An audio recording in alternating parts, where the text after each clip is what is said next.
Bismillahirrahmanirrahim. Assalamualaikum warahmatullahi wabarakatuh. Perkenalkan, kami mahasiswa STAI Sufyan Sauri, Prodi PAI semester 3. Pada kesempatan kali ini, izinkan kami untuk membahas mengenai ilmu kalam. Sebelumnya, perkenalkan, kami dari kelompok 2 yang beranggotakan saya sendiri, Anissa Alifia Nabilah, teman saya Cindy Soraya, Faihatul Husna dan Huriyatul Martiyah. Pembahasan yang pertama mengenai pengertian ilmu kalam. Ilmu kalam dalam bahasa Arab biasa diartikan sebagai ilmu tentang perkara Allah dan sifat-sifatnya. Oleh sebab itu, ilmu kalam biasa disebut juga sebagai ilmu usuluddin atau ilmu tauhid, yaitu ilmu yang membahas tentang penetapan haqaiq diniyah dengan dalil atau petunjuk yang konkret. Ilmu kalam atau disebut teologi Islam adalah ilmu yang membahas aspek ketuhanan dan segala sesuatu yang berkaitan dengannya secara rasional. Berbicara masalah ilmu kalam, pokok kajiannya lebih mengarah suatu pemikiran untuk mempertahankan Islam dari berbagai ancaman maupun tantangan dari luar. Para ahli ilmu kalam menjadikan problematika persoalan teologis sebagai topik diskusi dengan menawarkan berbagai argumentasi yang rasional untuk mempertahankan pendirian mereka. Ada beberapa alasan bahwa ilmu ini disebut sebagai ilmu kalam. Yang pertama, masalah pembicaraannya adalah firman atau kalam Allah dan non-azlinya Quran. Yang kedua, mengenai dalil-dalil yang digunakan para mutakallimin adalah pikiran. Dalam hal ini nampak jelas dalam pembicaraan para mutakallimin. Para ahli ilmu kalam terkadang tidak langsung kembali kepada dalil naql atau Quran dan hadis, kecuali sesudah menetapkan kebenaran pokok persoalan tersebut.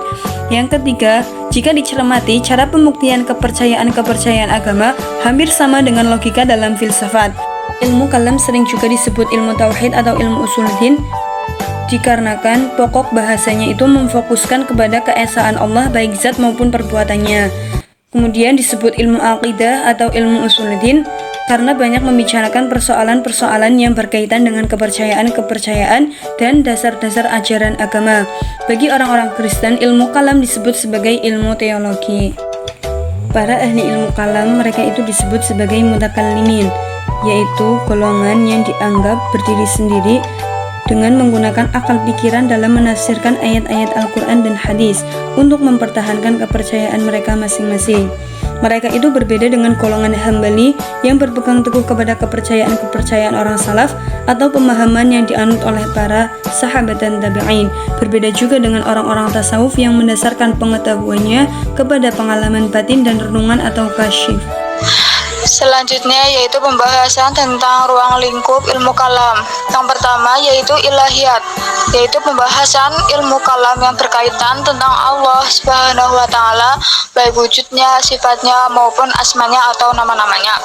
Maksudnya yaitu membahas aspek-aspek teologis dan metafisika terkait sifat-sifat Tuhan dalam konteks agama Islam yang mencakup diskusi tentang keesaan, keabadian, kebijaksanaan, dan kekuasaannya. Ruang lingkup ilahiyat ini juga mencari argumen-argumen rasional untuk keyakinan agama dan menjawab pertanyaan filosofis tentang hakikat Tuhan dalam Islam. Kemudian yang kedua yaitu ruang lingkup nubuah yang pembahasannya terkait kenabian dan kerasulan, termasuk kitab dan mukjizatnya atau keajaiban yang ditunjukkan oleh Rasul, dan peran nubuah yaitu sebagai menyampaikan petunjuk Nabi kepada manusia. Ruang lingkup ini juga mencoba memberikan dasar rasional untuk keyakinan terhadap kenabian dan mempertahankan kebenaran wahyu agama.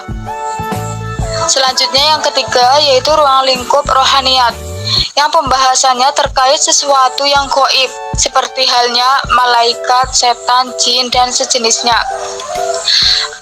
Selain itu juga membahas tentang kehidupan setelah mati, hubungan antara jiwa dan tubuh, serta konsep-konsep seperti karma dan takdir spiritual. Ruang lingkup rohaniyat ini juga mencari pemahaman filosofis terhadap hubungan manusia dengan Tuhan dan tujuan spiritual dalam konteks ajaran Islam. Yang terakhir yaitu ada ruang lingkup samayat yang pembahasannya berkaitan tentang hal-hal yang hanya diterima melalui dalil-dalil pendengaran, misalnya alam kubur, akhirat, surga, dan sebagainya. Ruang lingkup ini berusaha menjembati antara akal dan wahyu, memahami pemahaman yang lebih mendalam tentang keyakinan Islam melalui pendekatan rasional. Pembahasan selanjutnya yaitu mengenai implementasi ilmu kalam. Yang pertama ada dalam bidang pendidikan, di mana ilmu kalam diterapkan untuk menuntut ilmu dengan sungguh-sungguh. Yang kedua, mengembangkan daya pikir kritis. Dan yang ketiga, menggunakan ilmunya untuk kemaslahatan umat. Kedua, ada bidang politik. Ilmu kalam diimplementasikan untuk berdebat dan berdiskusi secara sehat. Yang kedua, untuk menerapkan sikap yang adil, bijaksana, dan melindungi rakyat. Yang ketiga, ada bidang masyarakat. Ilmu kalam diimplementasikan sebagai toleransi yang tinggi. Yang kedua, menghindari sikap fanatisme.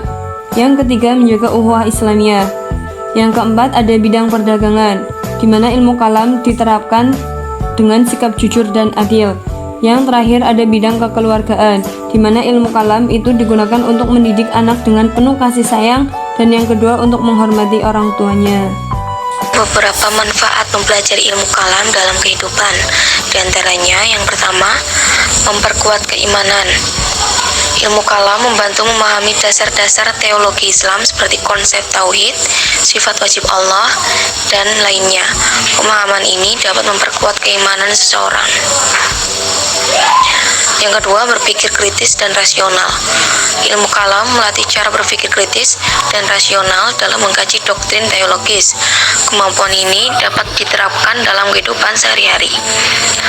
Yang ketiga, membendung paham sesaat dan fanatisme. Dengan pemahaman kalam yang baik, kita bisa membendung penyebaran paham sesat yang menyimpang dari ajaran agama yang benar. Yang keempat, menumbuhkan sikap toleransi.